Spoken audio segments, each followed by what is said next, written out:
నమస్తే అండి. ఇది గొల్లపల్లి గ్రామం, బాపట్ల జిల్లా, చెరుగుపల్లి మండలం. ఇక్కడ టైర్ బండి సెకండ్ హ్యాండ్లో అమ్ముతూ ఉంటారండి. కొత్తవి రిపేర్ చేస్తారు, పాతవి తర్వాత మళ్ళీ మీకు కావాలంటే ఏ విధంగా కావాలంటే అట్లా చేసిస్తారు. ఒకసారి చూడండి, మీకు ఇది సెకండ్ హ్యాండ్ బండిని కొత్తగా మార్చి చేసిస్తారు.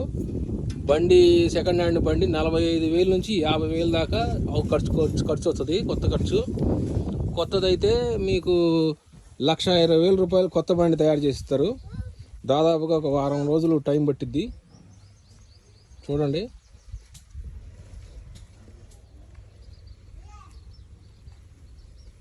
మేస్త్రి గారి పేరు సుబానల్లా అండి, గొల్లపల్లి గ్రామం. ఆ ఫోన్ నెంబరు కింద లింక్లో పెడతానండి, చూడండి.